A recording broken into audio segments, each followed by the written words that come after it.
부의 가치, 차별 없는 믿음에 대하여 말씀을 나누고자 합니다.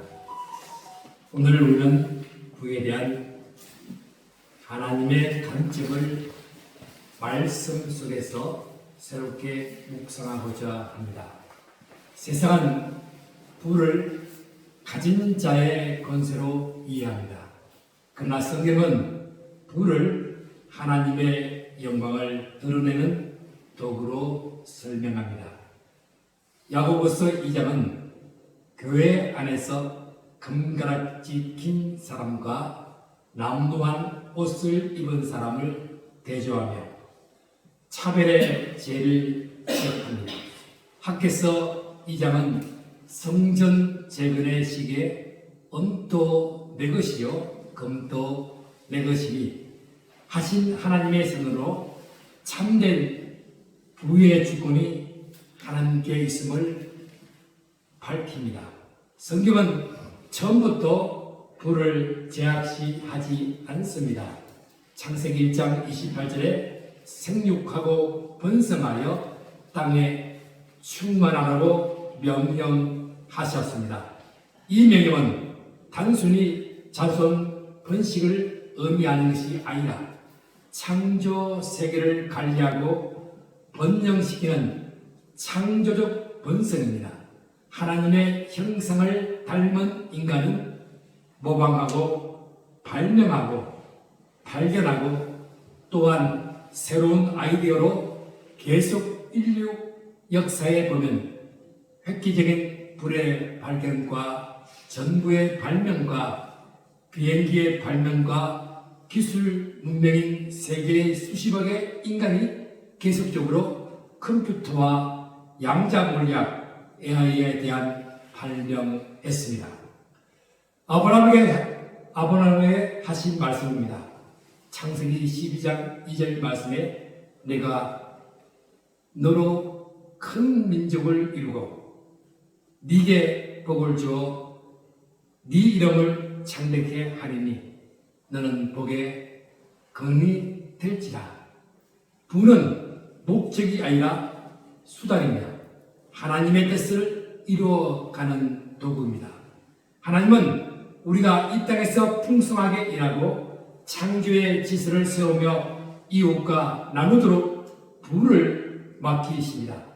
부는 죄의 결과가 아니라 하나님의 창조 질서 안에 포함된 선한 선물입니다. 성경에서 부자는 단지 소유가 많은 자가 아닙니다. 하나님은 부자를 통해 그 마음의 중심을 시험하십니다. 예수님께서 부자 청년에게 네 소유를 팔아 가난한 자에게 나누라 하신 이유는 그 청년의 부를 부정하기 위함이 아니라 그의 마음이 부에 매여 있었기 때문입니다. 부가 이웃을 살리고 복음을 전파하는 통로가 된다면 그 부는 하나님의 은혜의 통로가 됩니다. 그래서 마태복음 6장 21절에 네 보물이 있는 그곳에 네 마음도 있느니라. 하나님은 부를 통해 우리가 누구를 더 사랑하는지 무엇을 더 의지하는지를 시험하십니다. 요한 웨슬러가 이렇게 말씀합니다. 가능한 한 많이 벌고 가능한 한 많이 전략하고 가능한 한 많이 나누라고 말했습니다. 배워서 남주고 부로서 나눠 주는 것입니다. 그래서 디모데전서 6장 18절에는 네가 선한 일을 행하고 선한 사업에 구하고 나누어 주기를 좋아하며 너그러운 자가 되게 하라. 바울은 디모데에게 부자들을 책망하지 않고 나누는 법을 가르치라고 명령했습니다. 부는 소유가 아니라 선한 용도의 문제입니다. 예수님은 비유로 말씀하셨습니다. 누가복음 12장 16절에서 20절에 부활제 밭이 풍성하게 결실하였느니라.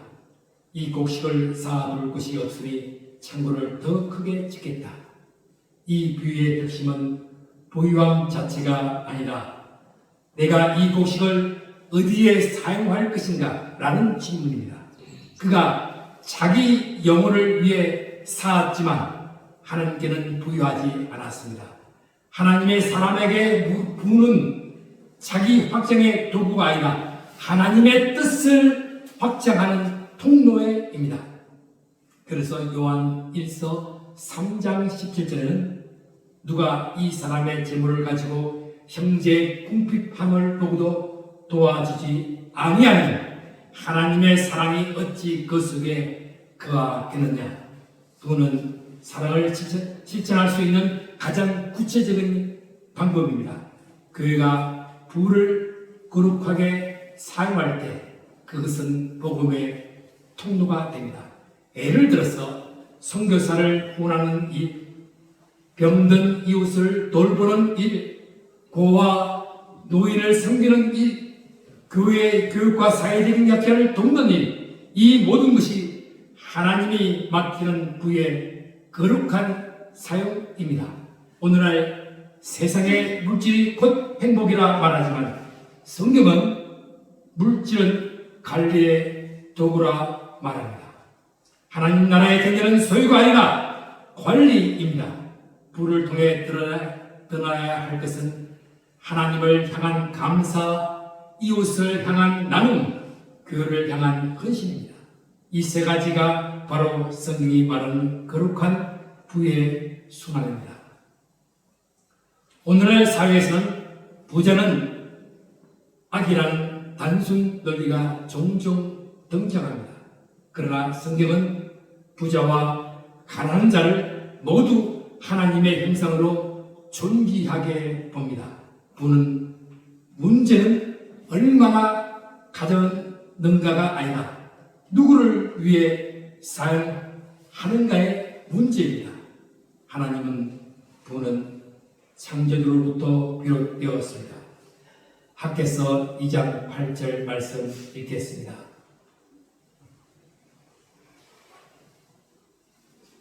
은도 내 것이요 금도 내 것이다. 만물의 여호와의 말이다. 이 말씀은 단순한 경제 선언이 아니라 창조주 하나님의 주권적 통치 선언입니다. 이스라엘 백성은 바벨론 포로에서 돌아와 성전을 재건하고 있었지만 솔로몬 성전과 비교하며 이 성전의 영광이 전부다 못하다라고 낙심했습니다. 그때 하나님은 말씀하셨습니다. 9절 말씀 읽겠습니다. 이 성전의 낮은 영광은 이전 영광보다 크다. 만물의 여호와의 말이니라. 내가 이곳에 평강을 주리라. 만물의 여호와의 말이니라. 하나님의 부는 금과 은혜 많고 적음에 있지 않습니다. 하나님의 임재와 영광이 임할 때 그것이 참된 부요합니다. 성전의 가치는 재료의 값이 아니라 하나님의 임재의 값으로 평가됩니다. 오늘날 교회가 화려함으로 평가받는다면 그것은 이미 부패의 신호입니다.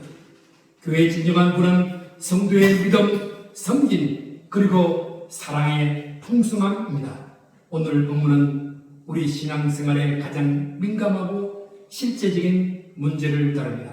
그것은 바로 사람을 매물로 판단하고 차별하는 문제입니다. 야고보서 2장 1절 말씀 읽겠습니다. 내 형제들아, 영광의 주 곧 우리 주 예수 그리스도에 대한 믿음을 너희가 가졌으니 사람을 차별하여 대하지 말라. 차별이라는 단어는 단지 사회적 불평등을 말하는 것이 아닙니다. 그것은 신앙의 본질이 흔들리는 문제, 곧 믿음의 진정성에 대한 도전입니다. 오늘 우리는 차별금지법이란 이름으로 세상이 평등을 외치는 시대에 살고 있습니다.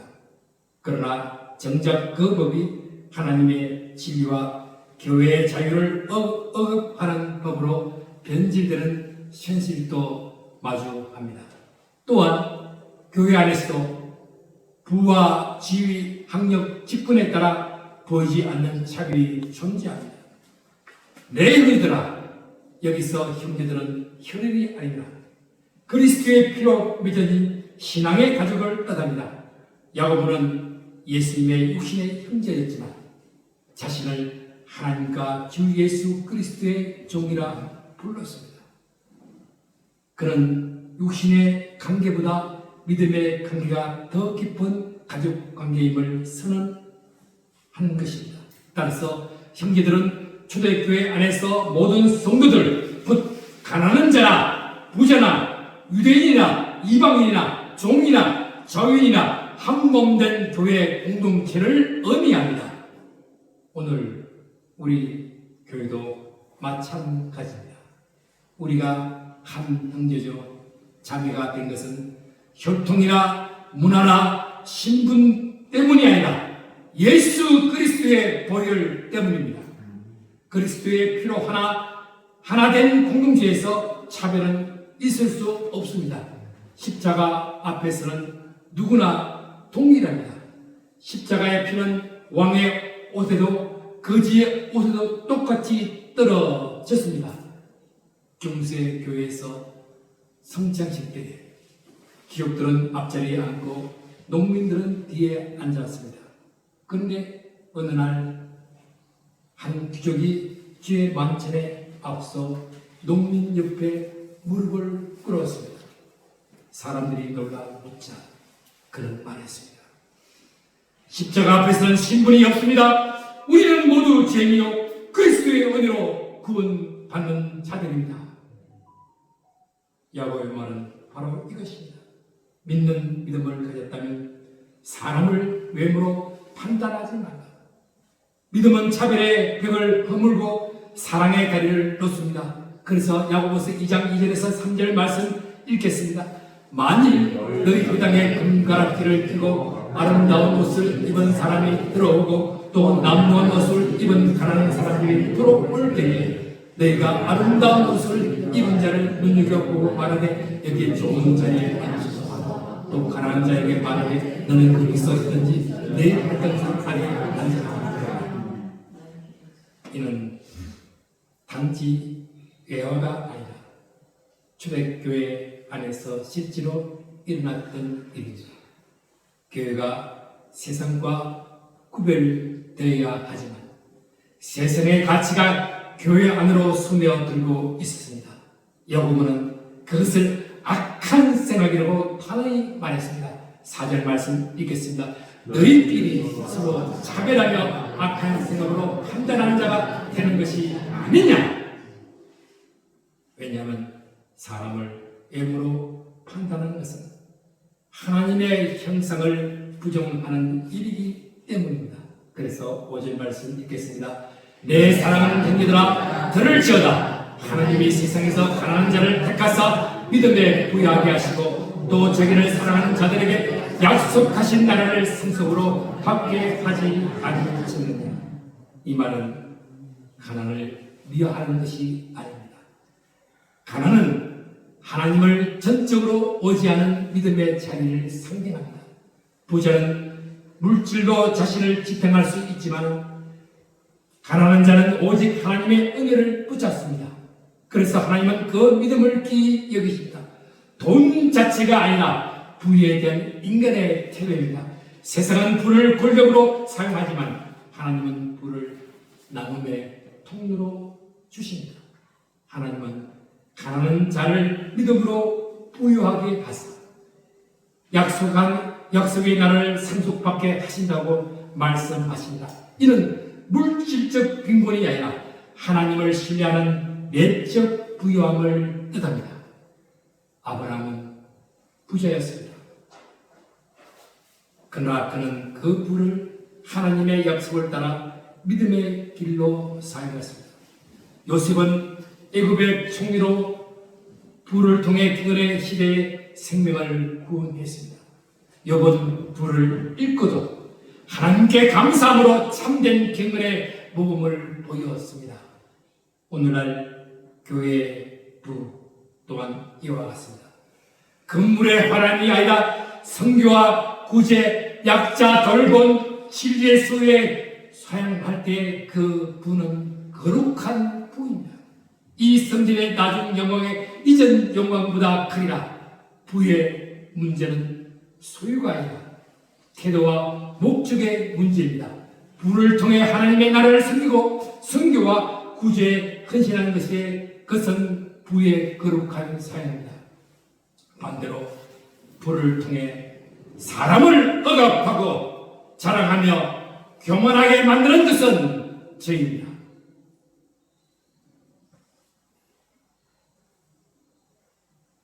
야고보서 2장의 차별은 인간의 외모, 신분, 재산에 따른 차별이었습니다. 그러나 오늘날 차별법은 진리와 비진리를 동일성에 두려운 시도로 나타나고 있습니다. 이는 성경이 말하는 차별 금지가 아닙니다. 성경은 죄를 미워하지만 죄인을 사랑하라고 합니다. 그러나 세상은 죄와 죄인을 구분하지 말라고 강요합니다. 이것이 신앙의 위기입니다. 우리는 이 시대에 사랑의 법으로 살아야 됩니다. 세상은 형식적 평등을 추구하지만 하나님은 본질적 존귀함을 추구합니다. 하나님은 우리 모두를 그분의 형상으로 지으셨기에 그 누구도 비천하지 않습니다. 따라서 교회는 세상의 평등 논리에 휘둘리지 않고 십자가의 사랑으로 진정한 평등을 구현해야 합니다. 부자든 가난한 자든 건강한 자든 병든 자든 하나님의 자녀로 존귀함을 얻는 공동체, 그것이 교회여야 합니다. 요한복음 13장 34절에 내가 너희를 사랑하는 것 같이 너희도 서로 사랑하라. 교회는 세상의 것보다 더 높은 사랑의 것, 하늘의 자유의 율법으로 살아야 합니다. 이것이 믿음의 전부여 복음의 능력입니다. 사랑은 율법의 완성이라 했습니다. 차별 금지의 진정한 완성은 하나님의 사랑으로 서로를 품는 것입니다. 진리를 희석하는 법적 강요가 아닙니다. 하나님은 부를 통해 평화를 이루십니다. 오늘 한국 사회는 물질적 풍요 속에 영적 가난에 시달립니다. 우리의 물질의 부를 영적 사고로 회복해야 합니다. 하나님의 주신 부가 나를 위한 영광이 아니라 하나님 나라를 위한 영광이 될 때 교회는 세상의 빛이 됩니다. 사랑하는 성도 여러분, 야고보서의 경고와 학개서의 약속은 같은 메시지를 전합니다. 하나님의 부를 의로 사용하라. 사람을 외모로 판단하지 마라. 사랑으로 하나님께 영광을 세우라. 부는 하나님께서 주신 축복입니다.